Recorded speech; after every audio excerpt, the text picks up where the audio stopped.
I'm Kiera Morgan. Thanks for joining me on this episode of Coffee with Kiera, sponsored by The Human Being in Newport and Lincoln City. And today I'm with Lola Jones, the Executive Director of Samaritan House. Hi, Lola. Good afternoon. So glad that you were able to join me today. So excited to hear about all the great things going on at Samaritan House.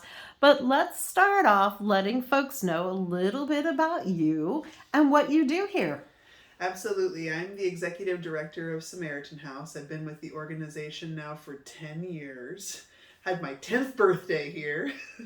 And in my role as the executive director, I am responsible for managing our transitional housing program, for overseeing some of our external partnerships, our community building and advocacy arms, getting into the areas of affordable housing and family security, as well as messaging to the community about the great things that you are doing through your gifts to Samaritan House. Because one of those things about us, we have always been owned and driven by this community. Back in 1988, when we opened our shelter for the very first time, there were members of this community that were there serving meals, that were there doing laundry for those kiddos, who are now my age, by the way, because now Samaritan House has been in operation for 34 years. So those first couple of generations of kids are now having their own children who are contributing members of our society and economy. They are our teachers, our nurses, our elected officials, our police officers, our cashiers,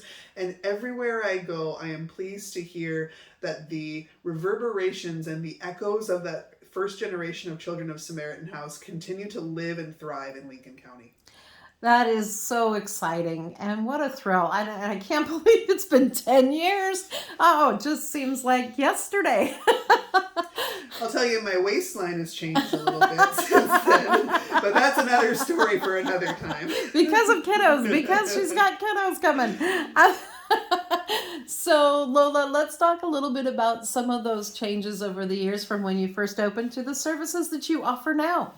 You know, when I took over the organization in 2012, Lincoln County was still very much reeling from the Depression, from the changes in our economy that started in 2007 and 2008.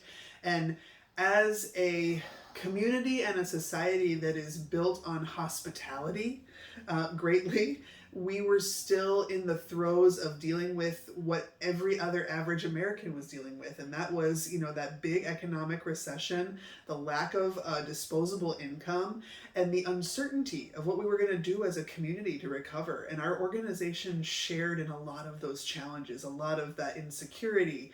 And so at the time that I took over leadership here, our board, our staff, our residents were really looking for what that path forward was going to be.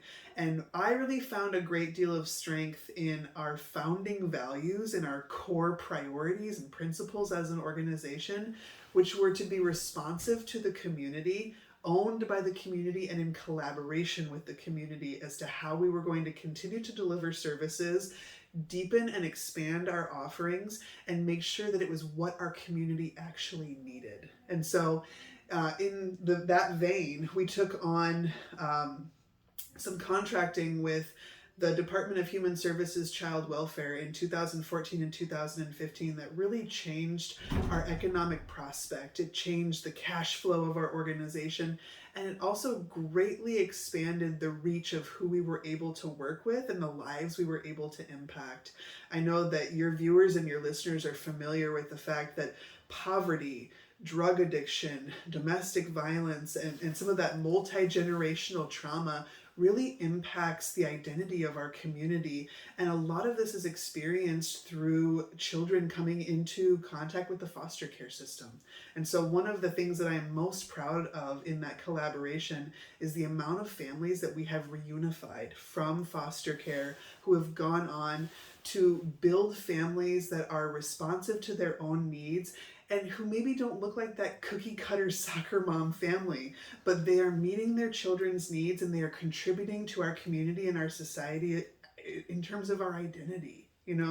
We don't have to change who we are to be successful and to enjoy one another in Lincoln County. And I really found that in my work leading Samaritan House through that contracting period, we were able to acknowledge and affirm some of those familial values while still encouraging greater independence and greater personal development so that ultimately kids had what they needed to be successful. And that is so important all the way around, not only, as you said, for families, but also for us as a community. Mm-hmm. And Samaritan House has been a huge growth part of our community, as you mentioned, for many, many years. Let's talk a little bit about how Samaritan House looks now and how you're helping folks. So many of you are familiar with our facility here on Bay Street. I call us right in the parking lot of Georgie's. If you go past Dutch Brothers, you're going to see us on the right. Big blue multiplex. We've been in this facility since 2003. And the capital campaign and really groundswell of community support that built and rehabbed this facility, from the former Tides Motel to our current Samaritan House transitional housing program, is also very indicative of the way that just so many different parts of the community own a piece of our success. So we have an 11-unit apartment complex here where we operate our transitional housing program. As I mentioned before, we offer free parenting education to any parent who is mandated by a court system, as well as community building and thought leadership around the development of affordable housing and what families need to be successful in Lincoln County. Our newest program offering, maybe if you're familiar with the Beatles, you'll recognize the name of our program, the Yellow Submarine, aptly named because of the yellow paint on our walls and the nautical design of some of our children's toys, was started in September of 2021. And this really was to value and identify one of the priorities that our residents had brought forward to us for many, many years, and that was the lack of affordable, quality childcare in our community. So for the residents of Samaritan House, we offer 2 3-hour blocks of care every single day, 9 to noon and 1 to 4, in addition to after-school bus support for children who are school-aged, whose parents might be working until 5 o'clock. And so we have hired 2 of the first class of graduates of the Oregon Coast Community College Early Learning Program, directed by Oscar Juarez, a wonderful addition to our community. And they are providing safe, accessible, affordable, responsive care to all resident children ages 0 to 5 for free. And For what? For what was that cost again? For free. We found that in setting the usership pattern, when you are, below the wage earning capacity that you could be as a dual parent family, any cost is prohibitive to use of childcare.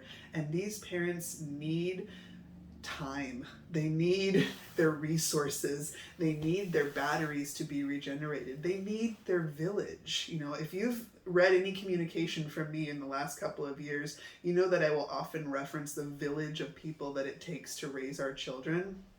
If you are a single head of household and you are raising a child under the age of 5, that village can become incredibly limited. And even when we do get to public school age and we're able to send those kids off to kindergarten confidently, you still need that additional support. You still need that confirmation that you're doing things correctly or that the choices that you're making are the right ones for your family. And part of what we're offering here at Samaritan House now is the opportunity to recharge that battery. So whether that be to study for your GED, to get your housekeeping or your laundry done, to take care of your treatment appointments, or even, hey, how about taking a shower? New moms out there will know what I'm talking about. If you want to have that sanity time for yourself, we are now offering that 6 hours a day at Samaritan House for free with qualified local individuals who know what these kids have been through and who value their capacity, who value their potential, and know that in this community, we do not have the benefit of separation. Every single child in this community, the quality of their life, the quality of their education, and the capacity of their independence as adults impacts my quality of life, your quality of life. And we know that because as a community, when we need to rely on each other, we can. And those children are the next generation of self-reliant Lincoln County citizens who are going to be there for us. So, is the program just for those that are here at Samaritan House? Or is it for the folks who are on the waiting list? Are there qualifications? How does that work? Right now, our program is limited to the residents of Samaritan House and recent graduates of Samaritan House. What we are hoping to do, though, through our partnerships and through our innovative model, is to develop a replicable program that other housing embedded programs can take on. For the Office of Child Care under the Oregon Department of Education, there are very strict guidelines for certification, either as a center or as a home. And in our program, we find that we don't really fit into either of those. And so, to be responsive to our residents and to provide the services that we want to provide in the way that are most impactful to the people that occupy our program, we are going to be seeking out a different style of certification. And Oregon Housing and Community Services has launched a project to create a housing embedded program certification process, of which we may be one of the first programs. They expect that by the end of 2023, Oregon Housing and Community Services will be not only encouraging and establishing funding programs for these child care centers, but also trying to develop best practices and skill sharing with technical assistance to support housing embedded programs around the state. And if you know anything about Samaritan House, you know that we are often the first to respond to the problem, and we want to share that knowledge. Part of our organizational values are knowing that we don't own the solutions entirely, and so we are not the sole beneficiaries of these solutions. Every single person who has made a gift to Samaritan House in our 34 years of operations owns a piece of our success, which we gladly share with other programs throughout the state. That's incredible. So, Lola, let's talk about how Samaritan House benefits those who use its services. As a new parent myself, I am now coming to fully understand the value of what it means to have reliable childcare, what it means to have a moment of sanity, what it means to be able to put a load of laundry in, get it through the dryer, fold it, and put away in the same business week, let alone the same business day. But in addition to those childcare services, the benefits of housing, particularly as they relate to family success, are scientific, they are empirical, and they are cyclical. Generational trauma, generational poverty, and generational capacity for independence are defined by a parent's experience and the way that they are willing to translate that experience into the development of their child. I am surrounded here by cycle breakers. People that have experienced multi-generational abuse, whether that's domestic violence, drug abuse, the trauma of poverty, and they are here making important changes in their life so that their children will have something different. And when it comes to housing specifically, we know so much about how it affects graduation rates, how it affects third grade reading scores, which is an empirical tool used to dictate how much we are going to spend building prisons. The relationship between third grade reading scores and rates of incarceration has set that pace throughout the nation. And we want to be on the working end of reducing the need for that type of punitive response to trauma, to homelessness, to poverty, to addiction. We want to create a generation of children who are going to have a better opportunity at personal independence, whatever that looks like for them.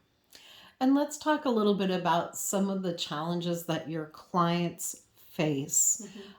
There's not a lot of availability here in Lincoln County for those in need, not just those who are homeless and working, but for people who have jobs at the hospital, who are teachers, trying to bring new people to town to do some of these jobs.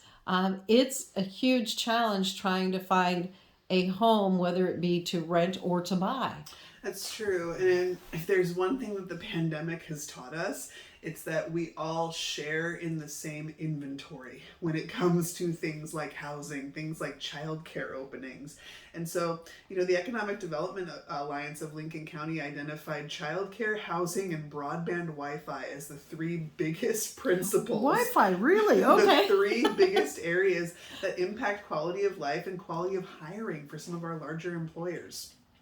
And when you are working with a population that is somewhat ill-prepared to participate in the rental market, you have a dual-sided problem. So I mentioned the issue of inventory. There are fewer units of affordable housing, and heck, just housing in general, than are needed by the public in Lincoln County. On the other side of that coin, you have the ill-preparedness to participate in the rental market. Because of some of those factors that we've mentioned earlier in this interview, people find themselves ill-equipped or ill-prepared to participate independently in a rental contract. And so one of the main tenets of the Samaritan House program is that we're going to attack this problem from both sides. We're going to help people individually identify what some of the challenges and barriers are to them remaining stably housed, and we are also going to do everything that we can to influence elected officials, civic officials, and other stakeholders in housing that we need to develop new doors, new units, new windows, new roofs to put new keys in hands. And one of the ways that Samaritan House has been successful in achieving that goal is through our leadership of the Affordable Housing Partners Group. In 2018, we attracted a developer, Commonwealth Development, who was successful in advocating for $11 million from Oregon Housing and Community Services to build the Surfview Village apartment complex. 110 new doors, new keys, put in hands of the citizens of Newport that is mandated affordable housing for 30 years. This is a program that is going to accept things like Section 8 housing vouchers, rental assistance programs that are offered by the Community Services Consortium, and to be truly responsive to the living wage of the average individual of Lincoln County. Because another thing we know about having an economy that's built largely on seasonal influences like hospitality, like fishing and timber processing, is that people don't always have the same level of employment throughout the year. A variety of factors impact somebody's earning power that's going to be different in February than it is in August. It's going to be different at the height of Dungeness season than it is in the lull before shrimp season begins. And one of the things that has been the most illuminating to me as the director of Samaritan House is to truly understand some of these mainstay and identity-driven industries of Lincoln County. We are proud of our fishing community. We are proud of our hospitality gravitas. We are proud that people choose Newport for their vacation destination, but it creates specific economic challenges for the people who make up this workforce. And if we are truly a community that is built for the independence and success of all of us, we need to acknowledge these disparities. We need to help families prepare for the year in its totality and not just to tell them to make hay when the sun shines. That's not cutting it for me, and it's not cutting it for the families at Samaritan House. So becoming individually responsive to those skill sets that help keep people housed, being responsive to the economic factors that keep people in poverty, and being an advocate for solutions to housing-based issues like, say, the development of new housing, is the recipe for success. It's why people find inspiration in this program, and it's why people choose to partner with us, because we understand the problem from a global perspective. And Lola, what are some ways that the community can help support you in your efforts? I think that really, if you are drawn to and inspired by the transitional housing program or free parenting education, you can make donations of whatever size to support these programs and their continued offering to the community for free.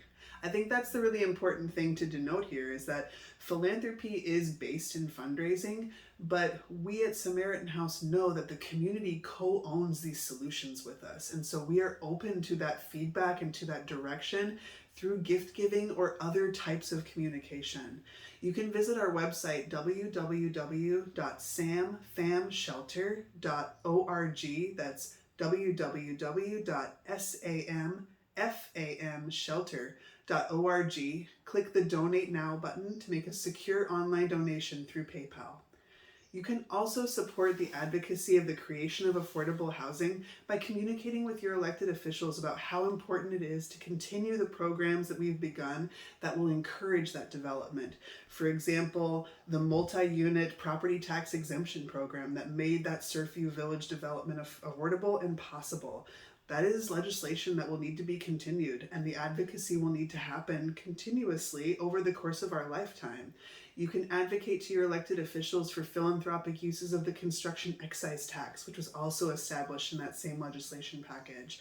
And you can ask our elected officials what their attitudes are about the development of affordable housing and how they connect that to the success of every individual who calls Lincoln County home. Wonderful. Lola, I can't thank you enough for joining me today on this episode of Coffee with Kiera. Again, we are sponsored by The Human Bean, located in Newport at 6th Street and Highway 101, and in Lincoln City at the north end of town on the west side of the highway near TLC Credit Union. For Oregon Coast Breaking News, I'm Kiera Morgan.